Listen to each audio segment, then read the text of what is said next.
Hey everyone, welcome back for another deep dive. Always exciting to be back. So today we're diving into a topic that honestly hits close to home for a lot of people, I think. Yeah, I think so too. We received this really powerful personal story Yeah. all about a relationship that just went completely south. Hmm. And we're going to try to unpack it together, figure out what went wrong. Right. And what's really interesting is this person laid everything out like chronologically. It's almost like a timeline of just like escalating events. Oh, that's helpful. It is, right. Yeah. Because you can really see this shift happen over time. Yeah, yeah, right. And even from the start, like right off the bat, they're talking about disagreements, like simple things like wanting to stay in and play video games. Oh, yeah. Classic. While the other person was like, no, we're going out. Mm-hmm.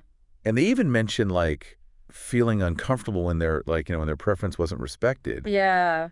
Does that strike you as like kind of odd, even at that early stage? Yeah. Yeah. I mean, what's interesting to me is that, like, those seemingly small moments, right, can actually reveal a lot about the dynamic that's starting to form. Right. And the fact that they explicitly said, hey, I don't want to go out, I want to stay in, and this other person's pushing back, like that push and pull dynamic, that inability to accept a no. Yeah. That can be a big, huge red flag. It's like a little voice in your head starts whispering like, wait a minute, something's not quite right here. Absolutely. Yeah, that intuition. But then things escalate, Yeah. right? It's not just like disagreements anymore.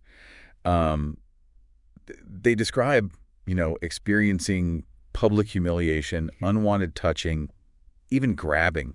And like this is happening like around family members. This isn't just behind closed doors.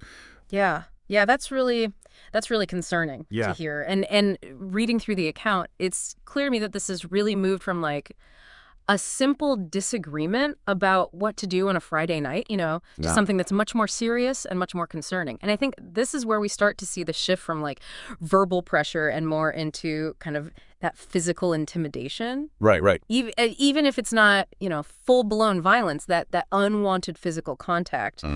That is crossing a line. Yeah. And it's just, it's unsettling. And it feels like from there, things really spiral. Yeah. You talk about having your keys and phone taken away. You talk about this person manipulating social connections, right? Yes. And that to me is like textbook isolation, right? It's like cutting you off from your support network. Totally. Which is so dangerous. And it's so insidious, right? Because it happens so gradually. Yeah, exactly. It's not this like overnight thing where you suddenly wake up and you have no friends, right? Yeah. It's like this slow, like, drip Exactly. of kind of, being separated from people who care about you, who might offer a different perspective. And it's really a way to make you more dependent on the abuser. And then there's like this violation of privacy that this account describes. It's chilling, honestly. Yeah. They describe them going through their phone, sending messages from their accounts, even like impersonating them to contact other people. Yeah. That's like a whole other level. It's violating on so many levels. And reading through this, I, can't help but feel the immense betrayal and humiliation that your source must have been going through. And I think it's really important to name that. Because I think sometimes, we want to focus on the behaviors, but what's so important is to understand, the impact of those behaviors.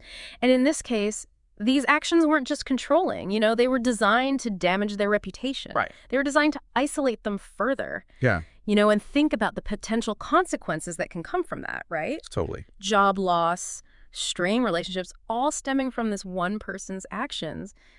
It's a heavy burden to carry. It's a lot. Yeah. And it's not just emotional or physical, right? Right. They also detail how like they started controlling their finances. Yeah. Like that's a whole other level of like manipulation, isn't it? Absolutely. And it really, again, speaks to this pattern of self-interest and control, right? This person is using the narrator for their own benefit with really no regard for the consequences. And tragically, right, it culminates in a full-on smear campaign, ongoing abuse, both physical and emotional. It's really heartbreaking to see that downward spiral. Yeah. But what really strikes me is just how many red flags there were along the way. Yeah. I think, what's clear from this account is that the narrator is experiencing abuse.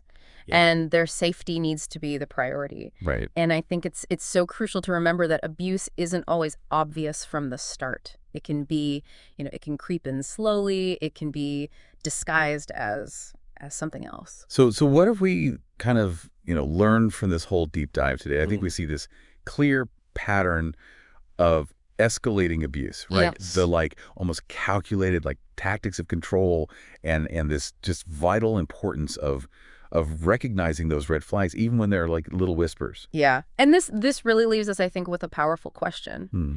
How can understanding these patterns empower us, not just to protect ourselves, but to support others, Yeah. right? Who might be in similar situations.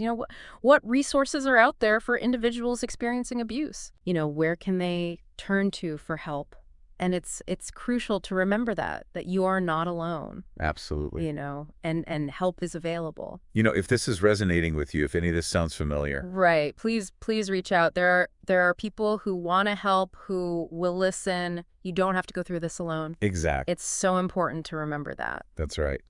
And as always, thank you for joining us for another deep dive. Yeah. Thank you so much for sharing your story with us. We'll see you next time. Take care. Bye.